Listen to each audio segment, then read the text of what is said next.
From Las Vegas, Nevada, the entertainment capital of the world, I'm David Gabbry, and this is the Vegas Faces podcast, where we talk with Las Vegas locals about what it's really like to live in the City of Lights. Whether you're living in Vegas, moving to Vegas, or just visiting Vegas and looking for new adventures, together let's discover the hidden gems that make Sin City the most visited place on earth.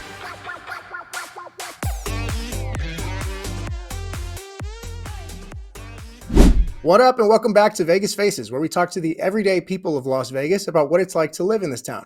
I'm David Gabbry. I've lived in Vegas with my family for 7 years, and I love sharing our experiences on what it's like to live here. Quick shout out to our producer Paul behind the scenes, making us all look good. This week's topic is Las Vegas law enforcement.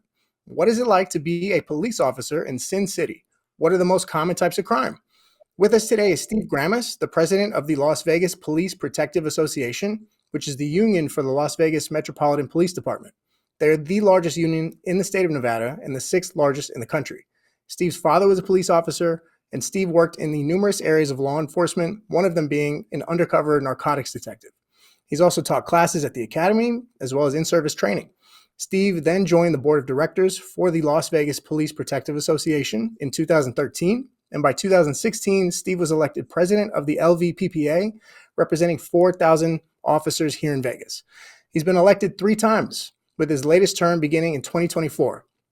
We're thrilled to have him. Can't wait to get into it. Steve, thank you for being here. Welcome to Vegas Faces. I want to start with the question that I get the most, which is, what is it like to even work in law enforcement in Sin City of all places?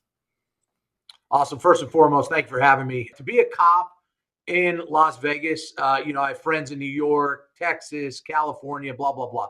Like having the dynamic we have here in Las Vegas, between the regular community, the business community, the impoverished parts of town, the high ritzy end of town, and then, of course, the strip and everything in between. Just an amazing place to be a police officer. I work in real estate, and I deal with people that are either moving here or already live here, thinking about moving here. What types of crime is most common for a city like Vegas? So one of the things when you look at Vegas, of course, and you're, in real estate, you're looking at housing that is nowhere near the middle part of our city, which is where a lot of our crime finds itself. Okay. So when people are looking to move here, just like police officers will talk to us and ask, where should I be looking to live and things like that. You're not living on the strip. You're not living just off the strip, right? You're living out quite a ways away, 10, 12, 20, 30 miles in my case, from the strip. So, but most of the things we see, part of the issue, I think, is our legislative body that has increased the cost of penalties for theft. It used to be when I was a young cop, if you stole something over $250, it was a felony. And now I think it's $1,250. Tell people you can go in and steal like a big screen TV and still not catch a felony charge. But of course we have prostitution, but that keeps itself down toward the strip and downtown as well. Drugs are everywhere. It's an unfortunate byproduct of the issues we have with our borders, the issues we have with how people look at drug addiction and drug usage, that they think it's more of a sickness as opposed to a crime. And, those types of things filter their way into the communities and that. But those are the main things by and large that you're seeing when you look at coming to a city like Las Vegas and establishing some roots here. Yeah, and I know that living here, I have 2 kids. I have a wife and 2 kids.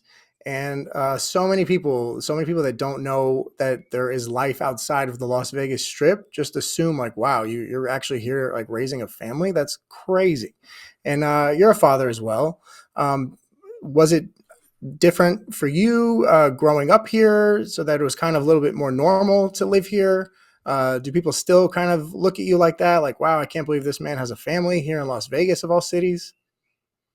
Yeah, when you have the hustle and bustle of a place like Vegas with casinos and things like that, people often wonder, like, how in the world do you raise a family here? And the truth is, like I said, where we live, it's like being in New York City, right?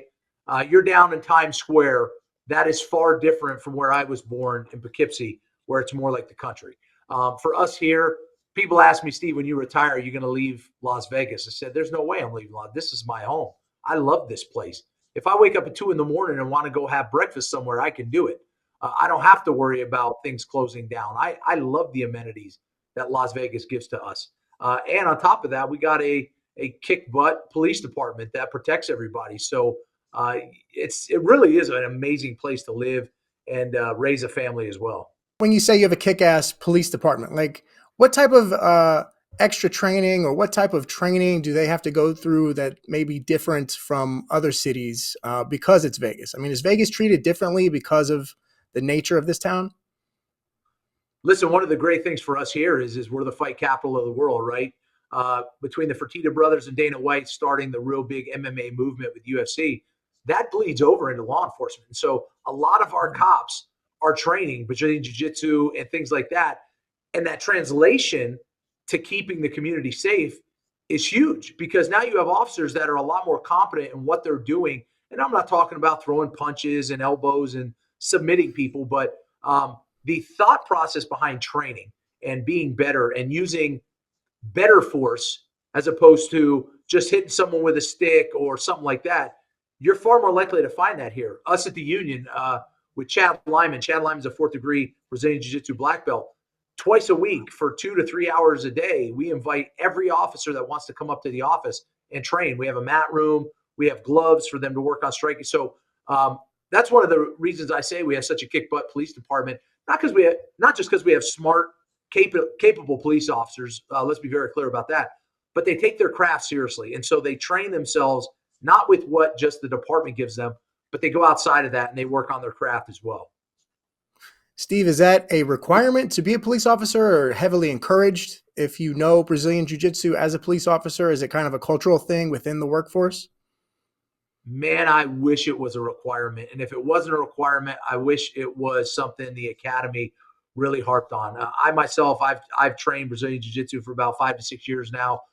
I love it. I'm an old man. I'm not in great shape, but you know what?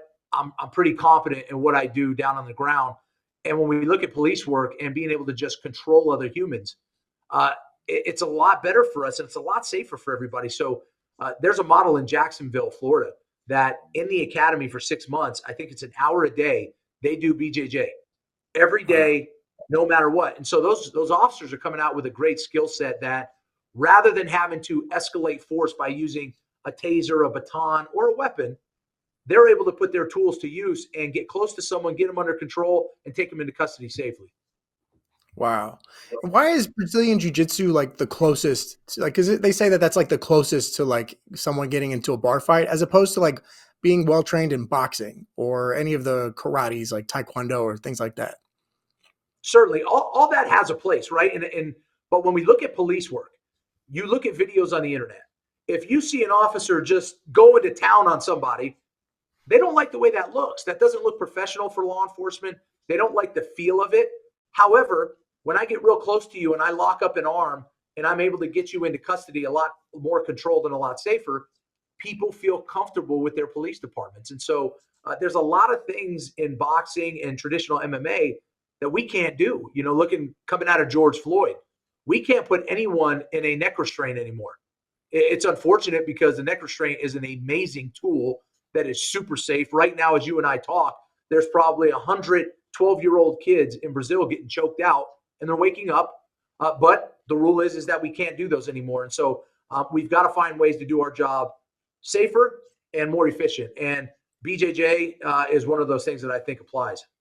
Anytime a negative news story comes out about police officers, like how, like what is the best way to respond and move forward to shift that narrative, to shift that perspective, so that it's not always negative towards police officers? You know, it's a great question, and I get it a lot. And here's the truth: a vocal minority in our community likes to stir up crap about police officers and police departments. 90% of our community loves their police department. Even in parts of town where crime is high, there's still wonderful residents that have lived in those communities for many, many years that don't commit crimes and love the police coming in and taking care of the criminals. So when those stories do start, in my opinion, it's important that people like me come out and defend the cops and put the different side of it rather than a media that may be casting a specific narrative or a politician that's trying to drive a specific narrative. And so you get someone like me or a sheriff or something like that going, whoa, whoa, whoa, that's not true. And let's talk about the truth about what happened. And it just seems like too, like I don't know. Anytime I get pulled over, in fact, I got pulled over one time. My daughter was in the car, and my daughter's 5, and she's like, "Oh no, you're gonna go to jail," because for the cartoons she watches, she just thinks police equals you're going to jail. And I'm like, no, no, no, we didn't do anything. We're just gonna be nice. If we're nice, they're gonna be nice to us. That's it. Like just a common sense universal rule. Like you be nice, and they'll be nice too. Like I always feel like I'm gonna go out of my way to show respect. I'm gonna put my hands on the steering wheel. I'm not reaching in my pockets. I'm not doing anything shady. I'm letting you know, hey, officer, whatever you want me to do a backflip, I'll do a backflip. Like whatever I got to do, and just kind of.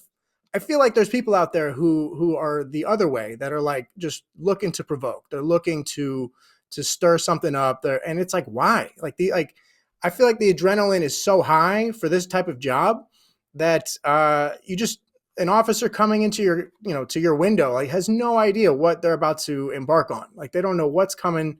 Are they going to get attacked? So I don't know. I just feel like the adrenaline's very high on both sides to where I'm just like, hey, I'm going to sit back and just whatever you ask me, I'll do it. So I don't know. I guess my whole point is it seems like the people that want to provoke and want to stir things up, that's usually how it spirals into something that then, causes an entire cultural outrage. One of the things that has really affected that is social media and the ability to capture likes and the hope that somebody will pay you for content. You see it Mm. on Facebook and Instagram now all the time. Someone runs the phone, they're talking crap to the police officer. The officer's trying to maintain their composure. And in reality, for me, they're trying to hope that they could get the officer to do something wrong and that they could file a lawsuit and get paid or get notoriety through their own page so they can increase their followership. You didn't have a lot of this stuff back before social media started. And to what you said, listen, the goal of humanity is to treat people the way you would love to be treated, right? Love everybody the way God loves us. Okay. It doesn't matter if it's a checkout person at the grocery store, the gas attendant at the gas station. What is the point of treating someone like garbage other than you just being a horrible human being, right? Everybody, whether it's a cop, now to your point, now the officer doesn't know. It could be a $200,000 Lamborghini. It could be a $2,000 Chevy Pacer that we pulled over. They don't know who's in there and they don't know what that person is capable of or what they've done until they start to have that interaction. And so the very beginning of that interaction is very stressful for that officer. And they're hopeful. What type of job do many people have that when you kiss your family, when you leave for your to start the clock for work, do you wonder if you'll make it back? And it's just because of the uniform you wear. And so it's always in a heightened state of alert for our officers. But the person on the other end can calm that by, hello, officer, how are you? I'm sorry about my speeding, whatever it is, and make the interaction far better. Yeah, it's well said. And sure, there's people of all types of personalities in all industries, both negative and positive. And it's like I don't see that it's fair to just paint everyone in a negative light or on the other side too. It's just everyone's individual that everyone has their own different way of doing things. And it just seems like you said, the universal rule, like if you treat people the way you want to be treated, like that's it. Treat them with respect. It's very simple. So I don't know. I want to take it back to Vegas, and just because I mean, I started coming here when I was of age, 21, and so my introduction to Vegas was obviously like the clubs, the casinos, the crazy nightlife, and I remember at that age, the collective, friends, people always saying like, oh, you want to be on your best behavior in this town. You do not want to go to jail in Vegas, and just like hearing that alone, I was like, okay, all right, like we can act a fool here up to a certain extent. But I want to know: is there a difference in Vegas in terms of strictness, in terms of uh, just how things are managed on behind the scenes? Is there a truth to that? Like, you really don't want to go to jail in Vegas? Like, is it like what is that? One of the things you got here, especially when you're looking at the strip and you're looking at the county, if you act a fool at a nightclub and you have to go to jail for something stupid, you could be sitting in a tank with someone that just murdered 3 people, and there's no Oh, differentiation. You're going to sit there with a rapist, a robber, a gun toter, a shooter. You don't know who you're with. So as a deterrent model, you may be like, yeah, I'm going to be housed initially with the worst of the worst. And hey, I'm just a drunk idiot that peed on the side of a building. Maybe I should have made better choices. But the truth is our folks at our jails, the city, and with the Clark County Detention Center are professionals as well. And their job is to make sure that the facility's safe, the people inside the facility are safe, and that they themselves are safe. And they take that job very seriously. We represent the corrections officers at the Clark County Detention Center, and they're super fabulous people. They really are. It's I'm not saying if you had to go to a jail, that'd be the best one to go to. But I am saying that as far as the officers there, they're professional, they do their job well, and they do it right. You working in law enforcement, like how did you how were you able to raise your kids in a way to keep them out of trouble? Like, were they like, ooh, dad's a police officer, like we can get away with this kind of stuff? Or was it, I don't know, can we go into that just a little bit, the father behind the scenes? Yeah, for most of my kids' lives, I've been in a position where I've been fairly well known in this town, and never have my kids said, "Oh, because of my dad, I can do X." It's quite the opposite. Because of my dad, I will not do X. And I have a great relationship with my girls. We are friends. I'm still the parent. It's not like I'm going to allow them to have kids come over and drink beers and curse and do this. I am a father that stays engaged, and I think that the more I'm engaged with them, and the more I rub off on them about the things I believe, that they will then realize that, hey, man, my mom and dad are great people, and if I want to turn out like them, I need to do the things that they've done. And I think I've also gotten them to the point that they know if they did something wrong, that the first thing they'd be concerned with is that they let us down, as opposed to what the real consequences are. And that's the one thing I tell folks: just stay involved in your kids' lives, and it definitely doesn't hurt to explore Jesus Christ and God and into your kids' lives. I'm doing that recently with some newfound faith for myself and my family, and those are all good avenues for you to stay engaged with your kids. Yeah, absolutely. What about you, the person behind the scenes when you take the uniform off? Like you, the civilian. What do you like to do in Las Vegas? What do you like in terms of whether it be restaurants, whether it be outdoor activities, family outings? What do you like about this town? Sure. When it comes to the town, I mean, you can't beat the weather we have in this town for golf. I love to play golf. I am a horrible golfer. Uh, I shouldn't like it as much as I do. I'm a glutton for punishment, I guess. But it's very funny because as we do this podcast, my assistant is sitting here to my right. And as you said that about, oh, what do you like to do in this town? She's like, he'll tell you, I go to work, I go home, I hang out with my family. I'm kind of a homebody like that in a town like this. And again, with my background where I worked before here, working in narcotics, working undercover. I mean, I've been in pool clubs, nightclubs, day clubs, anywhere you could think of. But I've seen behind the curtain, right? I see what lurks in certain places, and so it's not just, oh, have fun. You got to worry about drinks getting spiked. You got to be worried about this. You got to be, now we got the fentanyl crisis that people are engaging in narcotics, and they're getting laced with so much fentanyl, people are dying. And so that really is the extent of my go out. Again, I know she's sitting here laughing at me, but that's the extent. I do enjoy. I love our local casinos. Station casinos are great people. Lorenzo and Frank Fertitta are folks I've known for a long time, and they put out a quality product that if you're a local and you still want to go have some of that strip feel, but not go on the strip, you've got the Station casinos. Nico Steakhouse is lovely. Harlow Steakhouse is a great place. We love our Aviators. We love our Raiders. We love our Aces. We love our Knights. There is stuff that I still enjoy doing, but by and large, sitting at home with my family. That's where you'll find me. Yeah, I feel the same way, and I like living in Vegas because you can do that if you want to, or if you want to get involved with the madness, you can do that too. But you don't have to live in it. You can go to it when you want to, and then when not, you can be a homebody and just hang out. I love that. You said you have two daughters. I have one daughter, and she's 5, and I'm freaked out every single day. Like it's like psychotic. Like, oh man, just what could go wrong? And I'm not even in the world that you're in, where you see just the worst of humanity.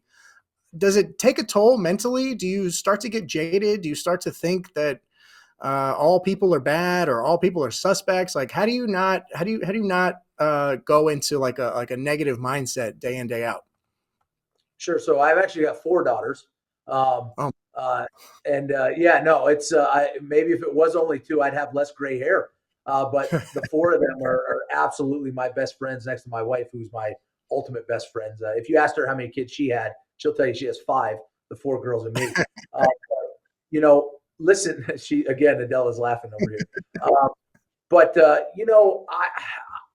I have such great hope for humanity. I get it. We have criminals, we have bad people that do bad things, that probably have just lost their way, and even killing people. They've still lost their way.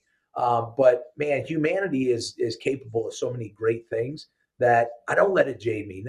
You see it, you deal with it. I wish those people could do better in their lives and make better decisions, and they still gotta hold for the crimes that they've committed and serve their sentences for what they do. But man, I'll tell you, we have such an amazing community. Again, like support for cops, we have just as much, if not more, just great people in this community. And people have bad days and they make bad decisions. But golly, our race, our human race, is just a great group of people. And I don't, man. I'm one of the most upbeat dudes around. My older brother will tell you, even as a kid, I was like the happy-go-lucky kid, man. Like, and I don't let that changed me. Sometimes I go, man, I'm 45 years old. I shouldn't be watching Christmas cartoons, but I still do. I could care less.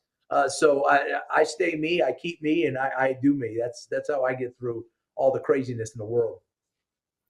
Steve, can I ask you a quick firearms question for anyone thinking about, like for me myself? I know that one day I want to have one. I'm worried about the kids, uh, but obviously there's ways to protect cases and such like that.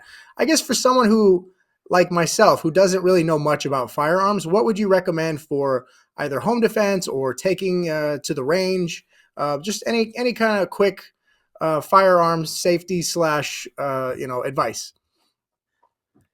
Yeah, the first thing I do is find a good company that you could go to for some training. We have, like, if you're looking for a CCW, we have plenty of people that are police officers that have CCW classes and businesses that they could offer. Talk to you from a law enforcement standpoint and mindset. Home protection if you're out and about type of thing. But it's one of those things too that I know a lot of gun nuts, and I hate using that word, but uh, I have a few guns. I'm not, she's laughing again. Uh, I don't. I can shoot really well. I don't know why I can shoot well, but I do. But I rarely carry, and not for any other reason other than my clothes and my dress pants just don't hold up to guns and holsters.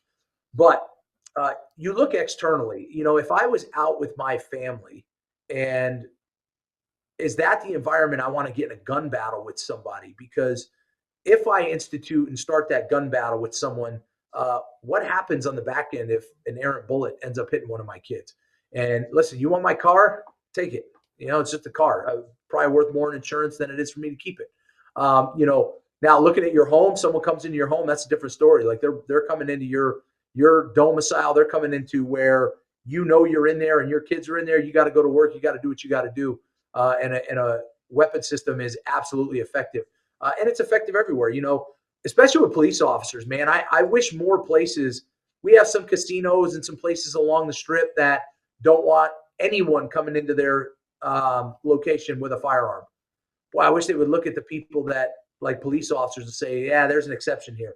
You have a badge. I want you in here because if some crazed gunman runs in here and starts opening fire, I need someone that's competent to stop that threat. And, but go take some classes, go shoot with kids. Introduce kids to guns. I think part of the problem we have in our society with kids and guns is because people think it's taboo. You shouldn't take a kid shooting. You shouldn't show them a firearm. You shouldn't show them how to hold it. Forget that. Show them and then talk to them about the dangers of playing with weapons and things like that. It drives that message home without trying to hide it from them. Because it's when we hide things that inquisitive kids go, ooh, what's this? As opposed to, hey, I know what that is and I'm not touching it. Yeah, it's well said, and that works for all kinds of things too. Like even like candy, the ones that get it suppressed. Oh, you can't have it. You can't have it. They want it even more. But if it's out there in the open, eventually it's like, all right, I'm over it. It's not as exciting. And They kind of know like how much is too much, and that's it. Don't make them Everything, extra curious. everything in moderation. Just like my wife and I always say, if we ever won Powerball, right? I'm not going to wait 6 months to put out that I won Powerball. Let's get it over with. I'm the billionaire. Me, the people that say you know me that haven't known me, I don't know you. But let's just end it, right? The suspense is over, and you're right. With anything, like, hey, let's just talk about it, and then just handle it from there. Yeah, no, totally. All right, I got some silly questions for you. So, when you All right. mentioned in your bio about being an undercover narcotics officer, immediately the thing that I think of is the movie Training Day. So, how accurate or inaccurate is a movie like Training Day for someone like you who actually lived that life? So far from the truth. That movie was pure entertainment.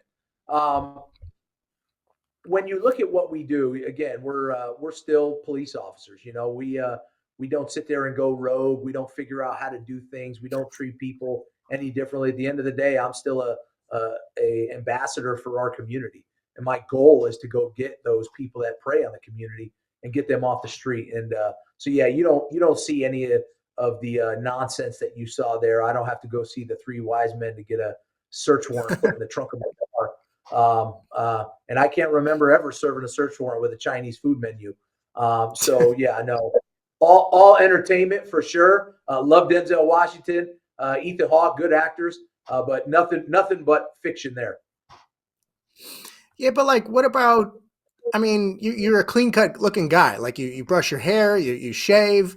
Like, I don't know. Did you have to wear different types of clothing and outfits, and did you have to have fake tattoos? Like how did you get in character when you were working undercover like that? All right, let's have some fun then. Okay, All right. so that is what I looked Wow. like when I worked undercover. Okay, Wow. so far It's a different, different guy. right? Uh, you, That's you, amazing.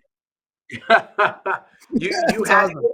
get into a role, right? And so it was enjoyable. Listen, coming to the police union was tough. It was my wife that convinced me to change what I was doing and come try this out because I was into flip flops, pool clubs, t-shirts, and that beard, and let my hair grow out.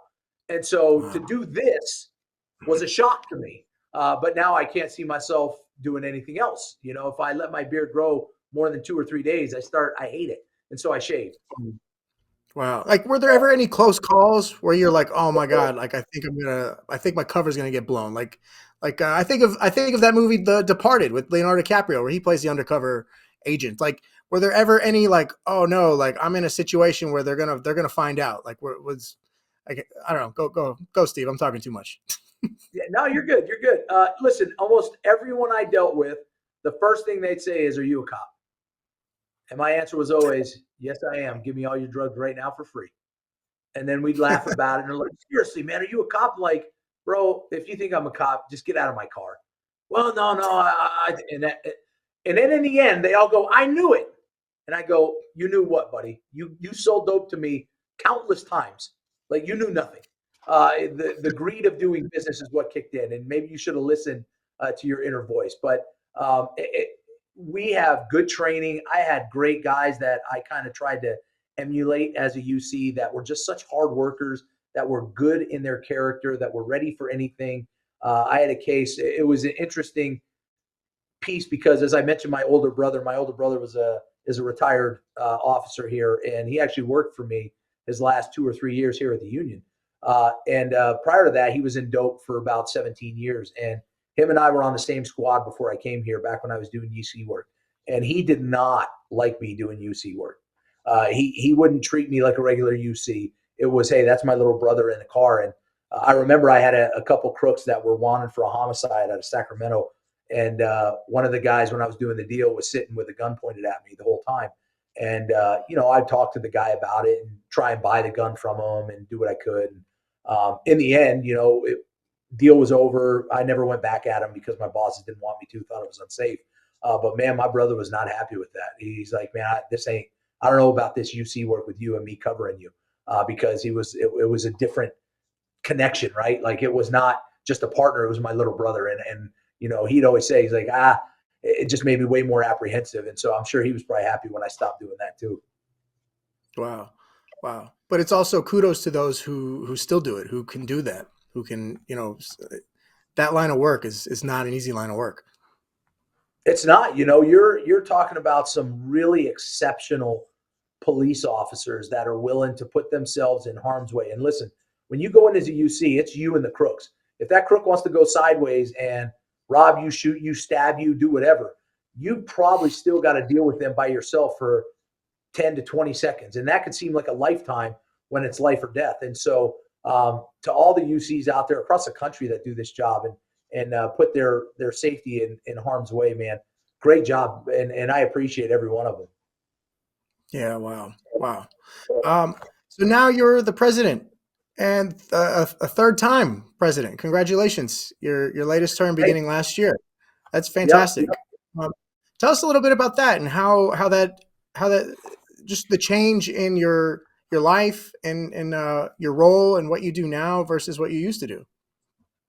It's one of those things that you go from taking this job to putting bad guys in jail and helping the community into fighting and defending your officers and the profession itself. And I have not had a more honorable position than I do now. I absolutely love my cops, and I'm no different than them. It's not, well, I'm the president there. Now, listen, we're all badge carrying police officers. I didn't test to promote. I am a police officer. And so, talking and interacting with my cops and making sure they're okay. And if I can do anything more for them or better for them, I realize I work for them. Now I don't work for the community anymore. I work for my cops. And so it's been a great experience for me in this role.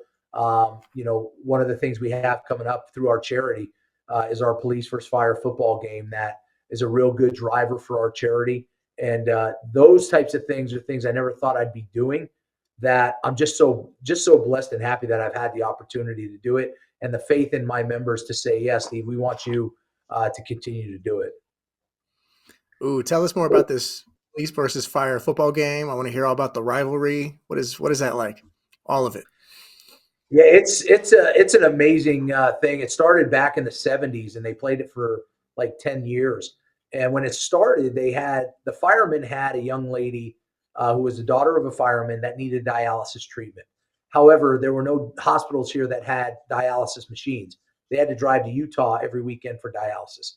And so they played this tackle football game at a local high school to raise money for the ability to buy what is now UMC, a dialysis machine. And through the community, they were able to get enough money to buy three. And so every year they played for a new charity. And my father played in the game the last 2 years of the football game. I still have a picture of him in one of the team photos. But then the game went by the wayside. And about 4 years ago, as Adela can attest to, I have many weird ideas. And this was one of them. She was out of town. It was February. And I texted her and said, hey, we're going to play a football game. And she's like, yeah, that's par for the course. Thanks, Steve. So we got this thing going. And man, with the community support of the game and Bishop Gorman and the Fertitta brothers and UFC and just we have so many people that get on board with this game. The game is May 10th this year at Bishop Gorman High School. We're gonna have a lot of things out there for families to do.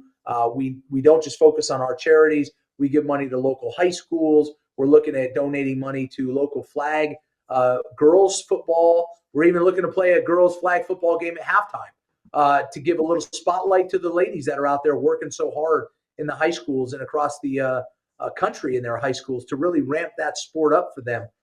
My daughter, that's 19 now, she played competitive tackle football with boys as a 12 and 13-year-old girl, and even younger than that.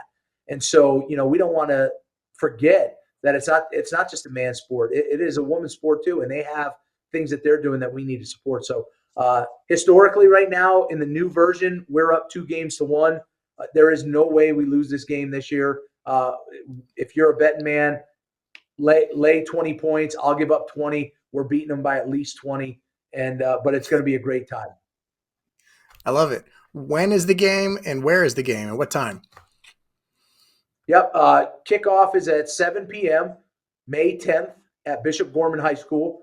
Come out early. We always have stuff going on early. We're working on a lot of things. We actually even have a VIP area up in their ATC where we're hopeful to get a high-level DJ coming in there, some celebrities. Those tickets are for sale. General admission is free. But we really just want to come out and have people come support their first responders and show some love to them for the tackle in pads, in jerseys. It's a full tackle football game. Come out and support your first responders for a change as opposed to them always coming out and helping you. Yeah, I love that. That's awesome, Steve. What kind of challenges do you see on the horizon for the city of Las Vegas? I mean, this city is expanding like no other. You've lived here your whole life, so you've really seen it grow from what it was 20, 30 years ago. But, is the growth unsustainable? Do you think it'll hit a plateau? What type of future down the road challenges do you see that the city will need to overcome in order to keep it the great city that it is? Well, I'll tell you one of the big things, and this kind of ties into you, is thank goodness for Governor Lombardo trying to go after the federal government to free up more land. We are hitting the capacity on the ability to growth, and homes is something we need to drive and bring people here. We don't have a state income tax. We have a fairly low property tax. We need to entice people to come here. But if we don't have the supply to get them into, it's for naught. And so, we've got to free up more land for folks to build. And once the folks build, if you build it, they will come. And so that will increase the size of our community, and that will increase the size of our police department. We've got Major League Baseball coming. We've got the NFL. We've got the NHL. We've got the WNBA. I know we will have an NBA team here in no time. We are becoming a one-stop town, and we've got to support that growth. And part of that growth is freeing up housing so that people can come here and live and pull up stakes where they're at and move here. And so I think that's one of the things that our city and our county faces, that we need to free up more land for folks to build. With the more influx of people would naturally come more crime. Is that a worry? Or obviously we know that the Metro Police Department, they're solid. They're doing their thing. I guess, are there things on the horizon that, oh no, with the amount of people coming in is going to lead to this type of crime now as opposed to that? Or is there that type of thinking at all? No, when this, when you look at home ownership, those aren't the people going out committing petty theft at Walmart, right? It's the people that are coming to town for the weekend. It's the people that don't have a sense of community. A lot of people talk to me about the historic West Side, and they say, there's a lot of criminals that live in the historic West Side. And I'd say, listen, I could find you just as many criminals that live in Summerlin. I can find you just as many amazing people that live in the historic West Side that have made that their home, that don't want criminals there either. So the criminal element is the element that doesn't have a nexus and a tie to the community, and that treats it like it's just a stop and they could leave whenever they want. And so actually, I think the opposite. The more we flood it with good people buying homes, buying townhomes, condos, things that they apply for a mortgage and that they're tied and bite off in the community, I think we don't increase crime. I think it drives up good people coming to a town that's an amazing place to live. Yeah, very well said, Steve. Very well said. Before we wrap up, we could edit this part out. It was in your bio, so I want to ask you about it, but it mentions it says that you stood up to the NHL and the NFL. Can we go into that a Yeah. little bit, or what happened there? Yeah. Listen, I don't shy away from anything. The NFL on two fronts. I think it was 2016. I could pull some of my fan mail when people send me things about me being a horrible human being.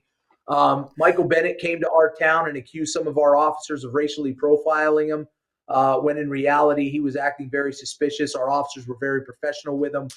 They detained him because of his actions, and they kicked him loose. And there was nothing about racial profiling at all. And when he went on the media talking about our police officers, it's where I say it's a position of mine that someone has to stand up for those guys.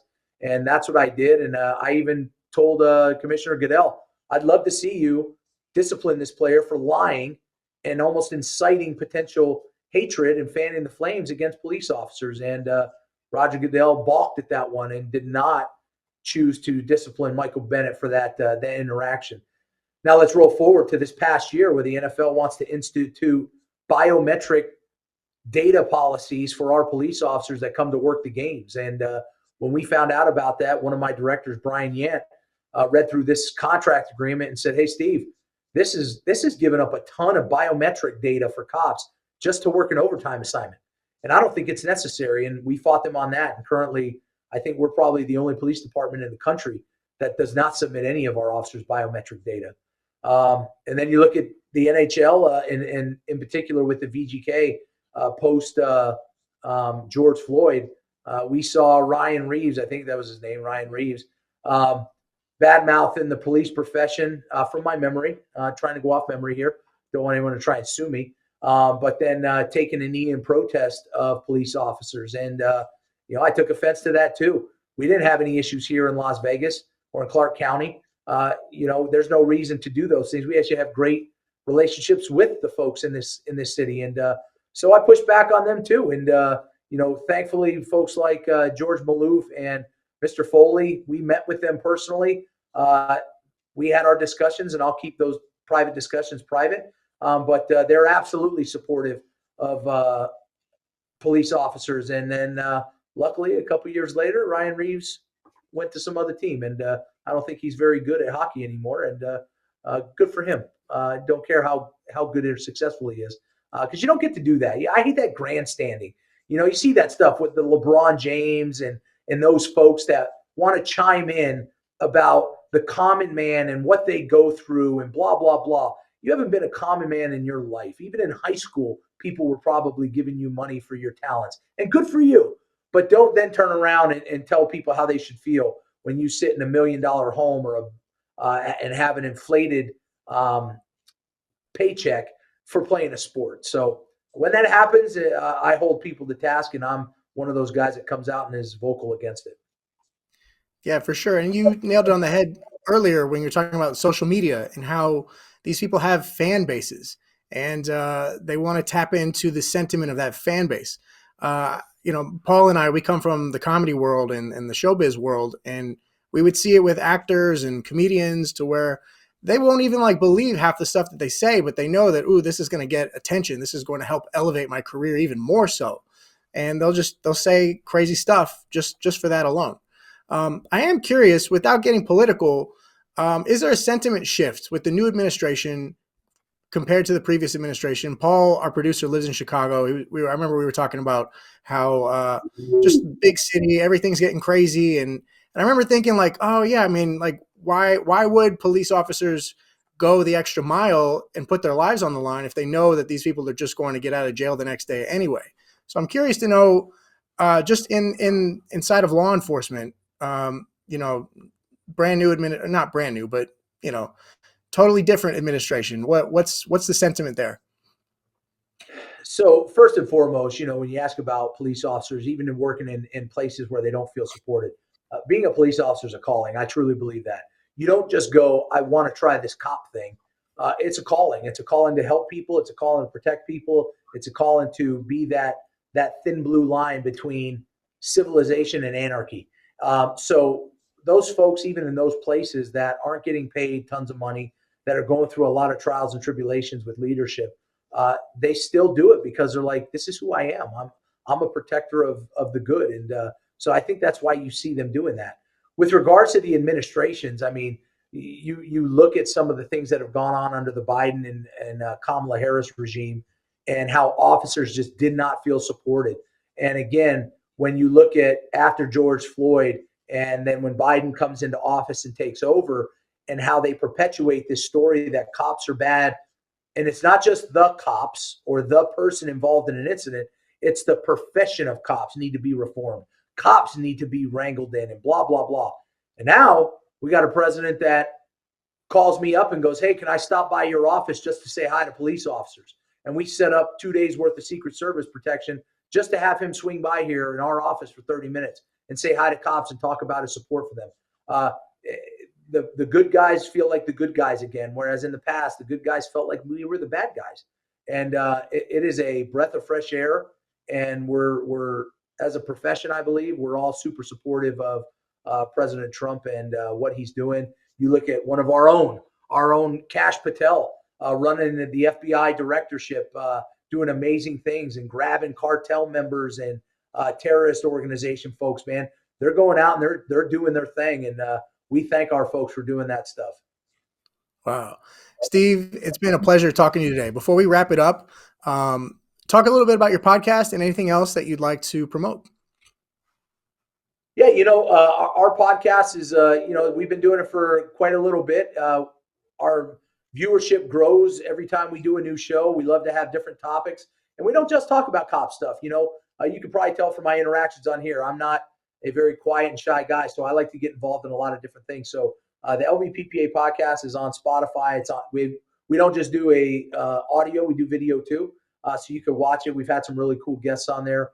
But our charities, if you're ever wanting to get involved in something, our charity is very near and dear to our hearts. If a police officer that is a member of ours is killed in the line of duty, we pay for immediately. We now write a $15,000 check to the family to get them through some of the immediate hardships of the loss. Then we turn around. We pay for birthday presents, Christmas presents for the kids. College, we pay room, board, meal plan, tuition for our fallen officers' kids. Their spouse, if the spouse wants to go back to school, we pay for that. Then when they get married, when they graduate college, high school, we stay involved in their lives all the way through, so they know that they may have lost their father or mother, but they didn't lose the community that supported their father or mother. And we have a long-term goal of paying off their mortgage if that event happens again, which it will. And so if you're interested in getting involved, please reach out to us at our office at lvppa.com. You can send us an email, and we'd love to have you help out in any way, shape, or form. Steve, I can't thank you enough. You've been amazing today. Seriously, thank you so much. You've been really fun to talk to. I wasn't sure. I was like, oh man, what if he's like a really ultra serious guy? Like I can't joke around with him. He's going to be, stiff. Like you're fantastic. And I'm sure your podcast is awesome too, because you've got the personality for it as well. Well, it's awesome because Adela makes it awesome. She drives the content. I'll come into work. She'll go, hey, dummy, you got a podcast today. I'll go, let's go. Let's get to it. Awesome. And Adela's been great too. Tell her we say thanks for setting this up. I'm so glad that we made this happen. Really. I can't thank you guys enough. My friends say thank you. And Steve, before we go, I want to say thank you for being one of the Vegas Faces. Yeah, absolute pleasure. Looked into what you guys do. You guys put a good spotlight on this town, and that's what it needs is good people like you that are saying, hey, this is a great place to come, a great place to live, and a great place to vacation. And so good job on you guys for what you do. Thanks so much, Steve. Thank you again. Thank you for subscribing to Vegas Faces on Apple Podcasts, Spotify, and YouTube. Find us on Instagram, Facebook, Twitter, and TikTok under the name Gavry Group. That's Gavri Group. Thanks, everybody. See you at the next episode.